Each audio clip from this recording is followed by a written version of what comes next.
I am Abe with MysticGenmara.com, a small town mystic from the middle of Idaho. Sorry for the little delay getting started.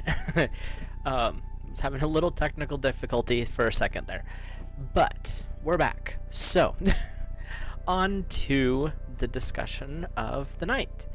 And tonight on Myth and Tarot, we are going to journey into the land of the fairy realm once more.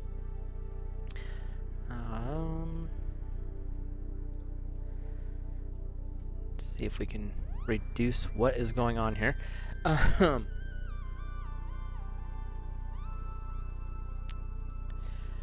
So, put your bare feet on the floor, grab your crystals, and let's go meet the clan of the Nymphs.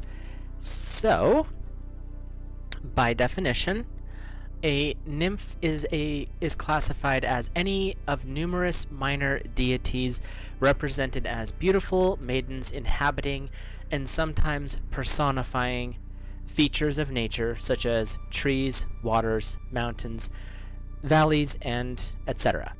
It also can mean there we go, a sexually mature but attractive young woman, for example. It also can be the immature form of an insect such as a grasshopper. No, sorry, wrong. We're not talking about bugs. We're talking about the female version, so we're talking about these ones tonight.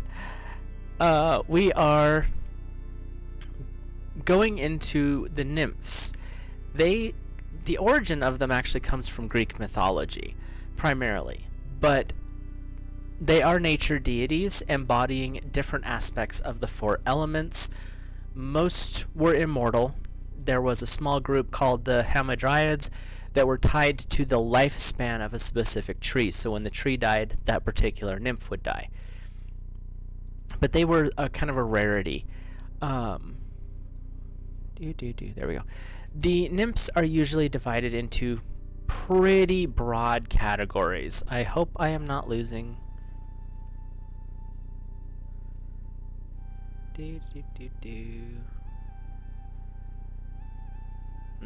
Hopefully I'm not losing anything here. The nymphs are divided into broad categories. They can generally be broken down into Malaya, which is the ash tree version, the dryads, covered in another video, but they are typically classified as oak nymphs. There's also the naiads, which are freshwater nymphs, the nereids, which were sea or ocean-going nymphs. Then there were the oreads, which is a class of mountain nymph. There were celestial nymphs such as Aru, Hesperiids, and the Pleiades, interestingly enough, are classified as nymphs, and there's many more beyond that. There's also meadow nymphs, valley nymphs,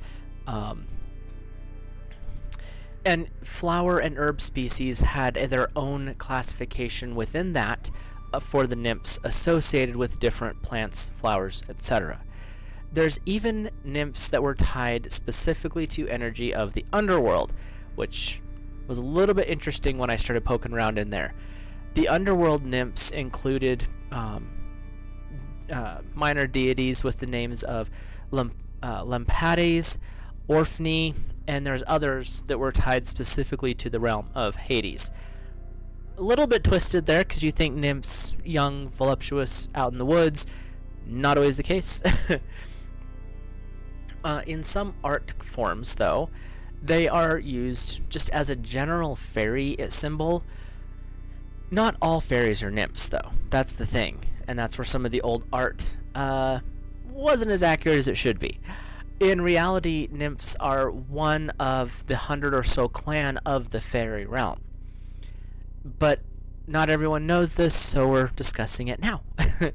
They are tied to the fairy because of a lot of the characteristics of the nymph clan fits very well into the fairy realm. They're magical, and we'll get into some more of that in just a sec. Some of the root roots of the name for nymph, it was young woman was one loose interpretation. Another version was the virgin, virginal bride, or young bride. Those are all different words that could be associated with the word that we use today as nymph. So that tells you how the nymphs appear in the fairy. They're very young, very beautiful, innocent in appearance. Does not always mean that's the case, but they're innocent in appearance. In the primary myths of Greece, the nymphs are usually with one of the other forest deities such as Hermes, Dionysus, Pan. There's even a section of them that were the virgin huntresses, and they were bound to Artemis. So you have a very interesting collection, considering Hermes was a little different. Dionysus and Pan were all about how much partying can we do, but then you had the very serious but overly protective Artemis, but the nymphs kind of went along with all of them. So in these legends, the nymphs are bound to certain terrains. That's the one thing with the Greek version that is very specific. Like sea or ocean nymphs are bound to coastal areas, if not out in the water itself. The mountain ones are pretty much never leave their mountains. The forest nymphs exclusively reside in the forest. You'll pretty much never see them leave. On occasion they would venture out, but it was very rare.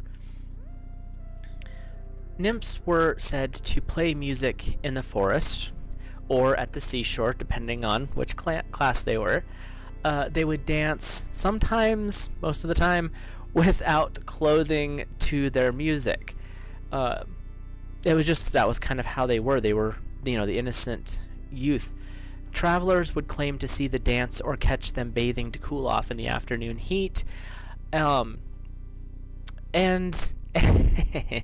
that was not always a good thing, because being Greek, how they were with their deities, seeing one without a permission could be dangerous. And that also included the air nymphs, which would be seen dancing, usually without clothes, in whirlwinds. The little whirligigs that you'll see in the summer. There were times when you would see the nymphs in there. If you weren't requesting to have a conversation or an audience with them and catching them, not the best decision. You could be cursed with madness. It is said that you could be cursed with muteness, which in the old world language, before we are where we are now, they would actually call it dumbness, where you just couldn't talk because you'd be so shocked. You could become besotted and infatuated, which are similar, sometimes interchangeable, by the vision before you that you forgot all else in the search for the nymph who stole your heart.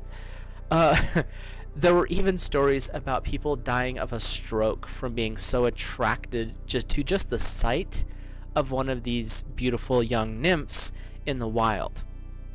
And it was interesting because I was like, did they really mean stroke? So I looked through it. Yeah, people would bleed from the eyes, the ears. Bad things happened if you were not invited to have the discussion, or at least requesting an audience with them. They didn't like that. Sometimes this would be called being nereid struck if you were near the ocean or a sea. Interestingly enough, the only solution to being, besotted by a nymph would be Saint Artemides interceding to you in front of the Holy Throne. But let's be honest here. That's not ancient Greek myth. That's something that the Roman Church thought up to try to discourage people from, observing, hunting, looking for the nymphs, because they saw them as very bad. But over time, calling out to this particular saint did become part of the lore of the nymph myths. So, do nymphs help in spiritual, magical, etc. pursuits? Actually, yes. They were minor deities in the Greek pantheon. So when you invite them politely, emphasis on the politely, this is where we get into the similarities between nymphs and fae, why I tend to lump them into the fairy realm. and other people do as well. They're great to call upon to aid with a lot of different things. You can call upon the nymph clan to help with fertility, pregnancy and birth, anything to do with growth in general. You may ask questions, yes. They're all about growth. They're nature spirits. Of course, they're wanting to help things grow. They're great for working with gardening and plants, and they're also great to call upon if you're, and it was interesting as I was digging through this, because I'm like, why this particular type of magic and mysticism? And I can't find the exact reason, but nymphs are in general great to work with water magic and water energy. Even though they're tied to the air, to the earth, all of these other elements, in general, their energy works with water.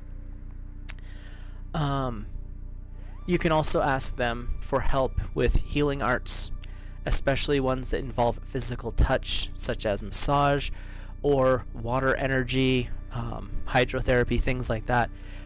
That's where their energy is very, very strongly aligned with.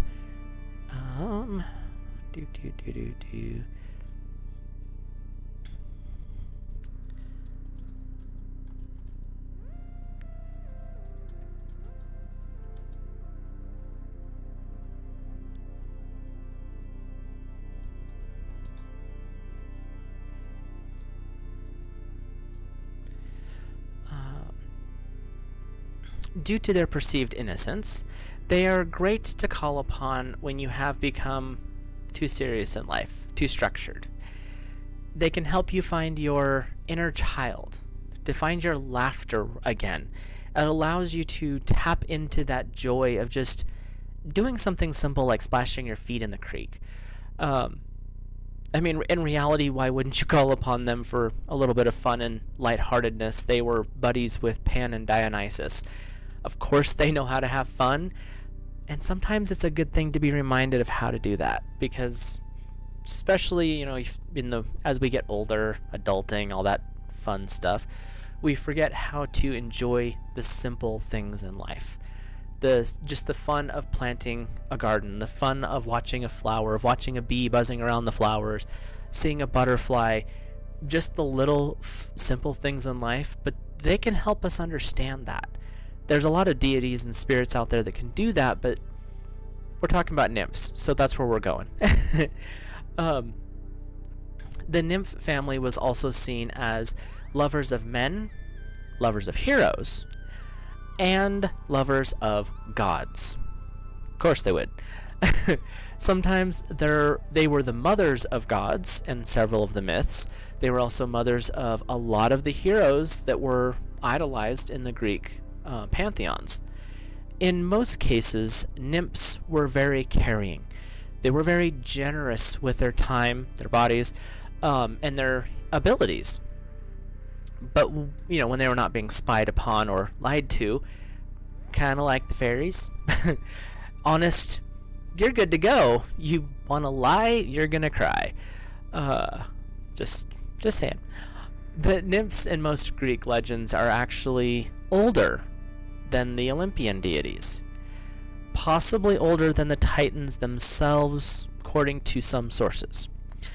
It was said that the infant Zeus was entrusted to the nymphs to keep him safe from his crazed Titan father Kronos. That was something new. I didn't put two and two together, because I've read some of the legends about Zeus being spirited away by the nymphs, but it didn't click that they were possibly predating even the Titans arriving on this planet. They were aides to one of the Titans that we're all kind of familiar with today, because she's still around, and that's the Titan Gaia. And you may know Gaia because she's the spiritual heart of the planet that we live on. We still reference her multiple times as Gaia because we're here.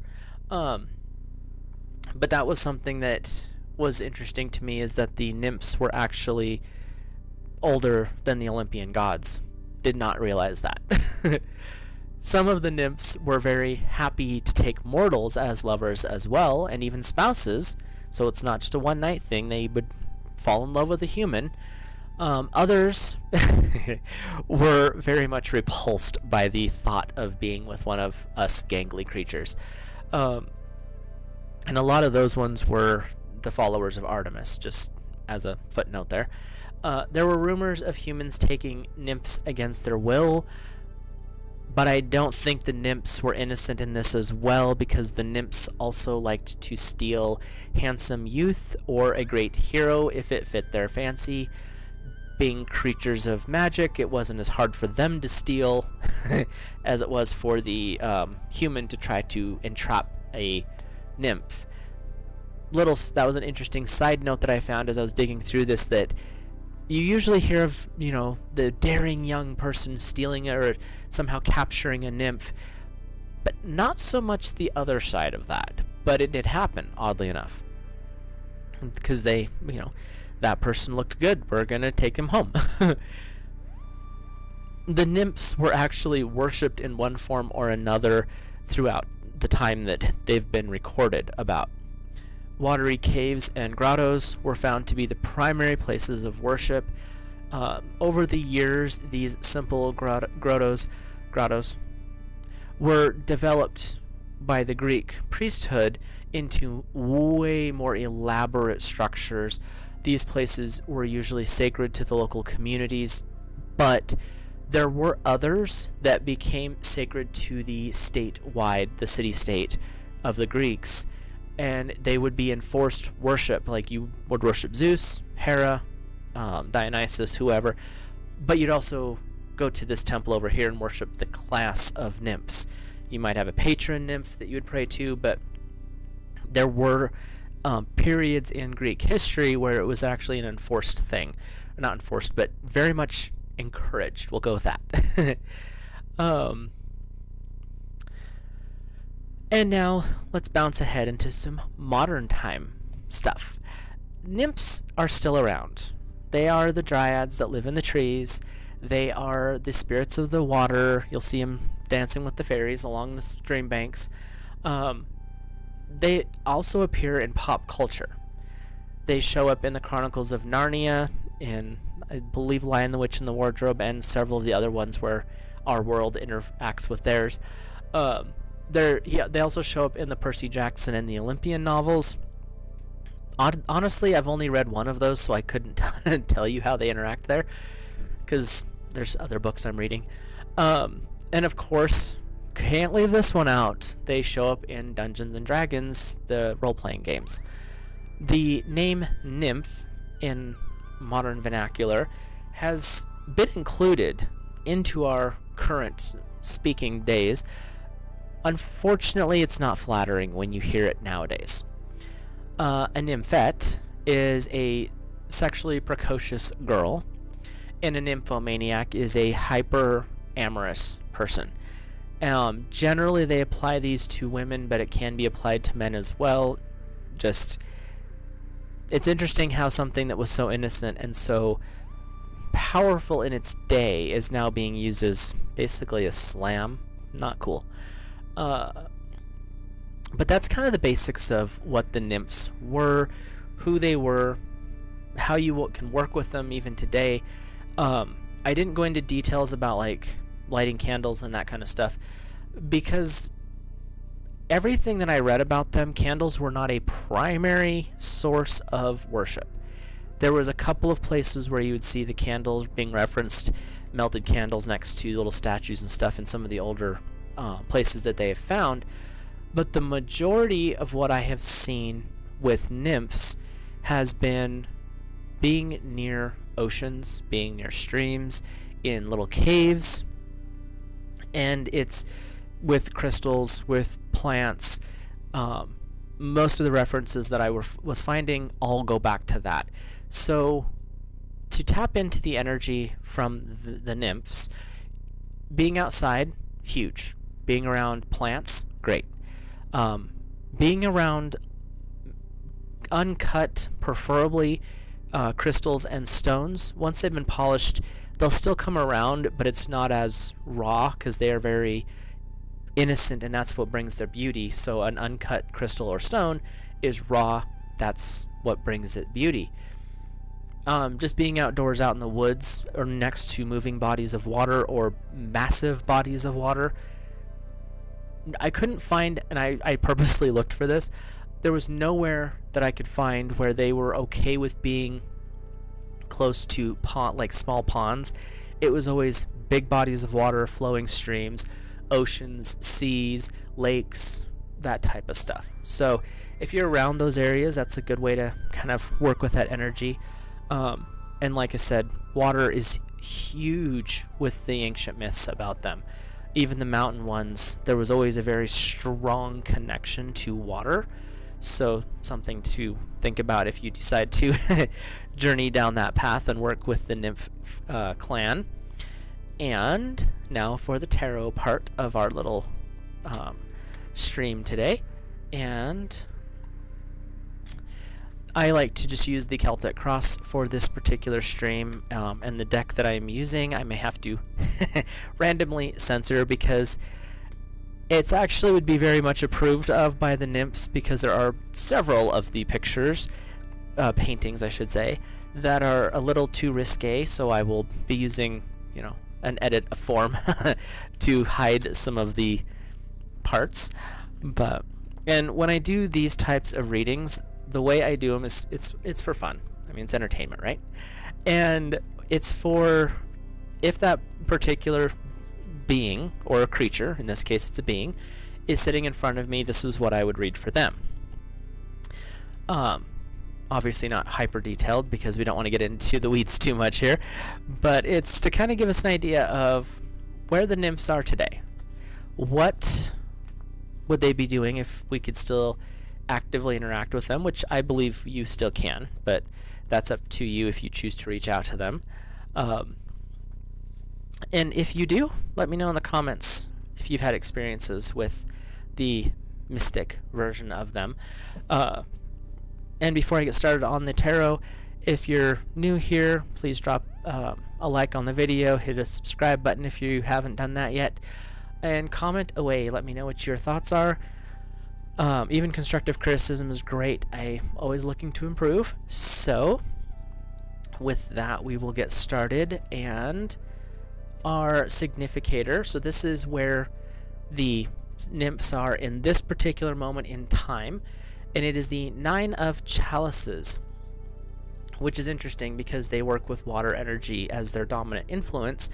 So where they're at is they're at a really good place right now. They're in a happy place. Now, I'm not sure if they knew anything else, but it's really, they're getting close to completion. The cycles are doing great for them. They're not forgotten, which is huge in their world, because there was a period where people kind of didn't think about them anymore. But where they're at right now, they're very much happy about where they're at. The only thing that's coming up that they might be a little bit distracted by is their own reflection. They have discovered media. They have discovered videos. They've discovered ways to look at themselves, and they know they're good looking, but now they're kind of becoming obsessive about it. So there's a little bit of a, like, they're doing really well right now energetically, but there's also a little bit of ego that's starting to pop up for them. It was always there. There's just a lot more ways for it to be seen now. The thing that's crossing them is the Judgment card. So, and this is like their major obstacle, something that's in conflict with them. And what this is really saying is their innocence, their happy-go-lucky, yay, look at us, we're having fun, is being tempered by some more serious things that are going on. Like, they want to live in the more innocent world where things are just more free, but they're seeing, what it's showing me is like, this is the world that we're in right now is a little bit too serious for them. It's a little bit too stern. Judgment can bring balance, and maybe this is what they're saying is, you guys are always off doing whatever because that's what you do. Time to bring in a little bit of balance. Like, there's a little bit of restructuring that's coming forward. Like, they can't be quite as lackadaisical as they used to be, so it's, you can still be innocent and still have fun, but maybe bring a little bit of seriousness into it. Just a secret, I doubt that they're going to bring anything serious into their world. Their higher self, their higher energies, the things that are influencing them positively, is the Seven of Chalices. They're still trapped in their dream world. They really don't care about the challenges because they are enjoying life in the moment. They don't really have a lot of stress.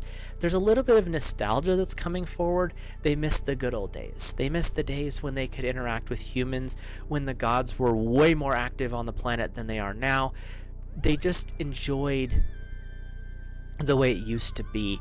And so there's a little bit of nostalgia. I mean, she's gazing into her mirror, kind of like, oh, I just wish there was something better. And it's also showing me that they're the days of the mighty Greek heroes is kind of over in a lot of ways, and that's another thing that they missed, because even if they weren't actively pursuing, they liked the romanticized version of what they were seeing in their minds.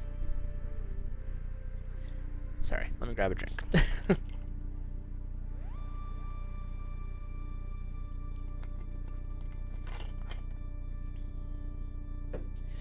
So the subconscious, their more negative influences, is... That's weird. I do not put my cards in reverse because I don't read reverse. This one was in reverse. It is the Six of Wands, and when I uncovered it, this is the way it was. Like I said, reverse just means the opposite of what the upright card means. Generally, in my experience, you'll get the answer one way or another. So, but what they're showing me is their underlying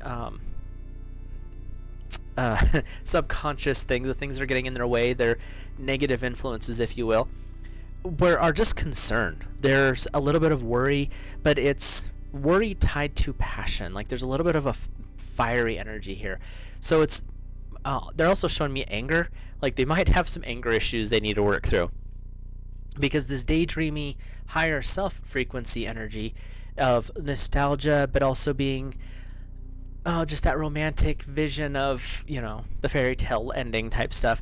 Those are fun, but the Judgment card is calling on them to kind of, you know, pull it together a little bit. So there's a little bit of that frustration and anger building in their subconscious, like, don't tell me what to do. I'm an immortal. Or if you're this one kind of dryad, you at least have a long life. I'm not going to be told what to do by some judgy person. I'm going to live my life and do my thing. So there's a little bit of that attitude coming forward, and that came forward with the chalices as well, their card, because there's a little bit of ego starting to poke forward, and their subconscious mind is really saying, no, there really is some ego here. So there's that. In their past, we have the Seven of Wands. Again, we're working with that fiery energy. The Seven of Wands is kind of an arrogance. So in their history, maybe it was because they were worshipped as deities like they were. You're bringing forward this more, I just do what I want. I don't need your instructions. And so they have that haughty attitude that's, and they keep tying fire to ego. That's not always the case, but with what we're reading here it is. They're bringing forward that this is that life of luxury that they were leading for so long actually kind of drove them into obscurity for a period, and it's not the best option. And when I say the past, because they're immortals, will go 100 years in the past, 100 years for the future. So their immediate past was really lost. They didn't have much going on because of their overindulgence in the past. Beyond that, kind of shut them away from people for a time. Their immediate future is the Knight of Swords. So there's some truth being cut through. There's a lot of movement that is coming forward for these particular beings. And what this is saying is your history wasn't the greatest, but you're in a good place now. So tempering some of your playful nature doesn't mean shutting it down, just maybe turning it down a little bit, is going to lead to very fast movement. Time is not stationary, and this card is really about how fast are things going to go, how fast are we going to move forward. And when you look at this card, there's a lot of movement. The Knight of Swords, the Knight of Air, there's a lot of movement starting to build. You've cut through a lot of the unpleasantness, and now you're charging forward, and that's where we're headed. The Nymphs are headed, is there's a lot moving in the positive for them at this point, so they just are almost along for the ride because it's going that fast. Now we will hop into their attitude. This is their attitude in general. There's that Knight of Wands. Their ego's coming back forward. They know who they are. And knowledge of self is huge unless there's an ego attached to it, because then the ego has knowledge of itself. That's not always a good thing. And for them, it really isn't, because the ego is rearing up. It's rearing and saying, no, you don't have to listen to anyone else is saying. You just do what you want. Even if it hurts other people, it's okay. But that's kind of that negative attitude that's coming forward, because their significator card, the Nine of Cups, is saying, you're in a good place, you're happy, you're moving. Don't let the ego get in the way, but the ego is really rearing its head for the nymphs, so they should probably be paying attention to how to neutralize that before it becomes a problem. Their environment, so where they're at right now, is the Eight of Pentacles. The Eight of Pentacles is the Eight of Earth, so we're dealing with Earth energy, and so their environment is really calling them to be grounded, to not put on too many airs, to really refocus. I mean, if you can see her face, she's very demure, but also, no, we don't play that way. So their overall, like, their environment, where they're at physically, if you will, is calling them to temper a little bit. It doesn't mean turn it off. And that's the one thing that they keep bringing up, is we're not talking about turning off their energy, their happiness, their joy, but maybe don't take things quite so lightly all the time. There's times and places for everything. So their hopes and their fears is the Three of Pentacles. They do not want to get stuck in the boring doldrums where they're just a happy little housewife not doing anything. They're just, and that's how they view it. But the hope is that they get connected with someone who's going to inspire them, to be with them, and to help them grow. Because when you look, she's feeding the eagle. What is that? We'll go with hawk. She's feeding the hawk, which is a freedom. It's a wildness. So their hope is that if they can get into a relationship, because there's a relationship theme here coming forward, that it's a positive relationship that allows them to keep being boisterous and happy and free to a point, obviously, but their fear is that it's going to tie them down, because she's like, this particular maiden is very, very, for this deck especially, overdressed. And they feel that that's constrictive, so they want to have the more stable life, but they also don't want to let go of that wild and crazy freedom. So there's a balance that they can find, but their hopes and their fears are kind of at odds with each other, even though they're aimed towards the same thing. It's just how you're choosing to view that. So the overall outcome, this is the theme for where they're at in their little world, is the Five of Wands. Back with that fire energy that is working against them. The Five of Wands for this reading is saying they're trapped in the past. They're not moving forward. When you look, she's looking into the past, into a far off view, but it's with an almost longing, like, if I could only be back there. They're happy where they're at, but there is a really strong pull to go back, to return to something that was. Not something that is, something that was. And I can't tell if that's I can't tell what the flower is, but it's a purple flower, so you've got royalty. And it could be leaning towards the fact that they are wishing that they were back in the place where they were worshipped, the place that they were virtually idolized, because they had a lot there that they were looking for. Where they're at now isn't bad. And things are moving for them. I mean, their immediate future, next 100 years or so, is swift moving. It's very open. Paths are being cleared. Truths being revealed type thing. And it's happening at a rapid rate. But their outcome is still, they're still stuck in that past mindset of, but what if? And why couldn't it be like that? So that's where they're at right now. Overall, things are looking kind of good. Their ego needs to be checked a little bit. Their fire energy is a little too high for a water-based mystic, so something they can be working on if they choose. With that, I hope you enjoyed this video. I will see you in the next video. If you're new here, hit that subscribe button, drop a like on the video, and comment and let me know what you think. If you've ever worked with the nymph energy or if this is something new, let me know in the comments down below. Otherwise, I will talk to you in a future video.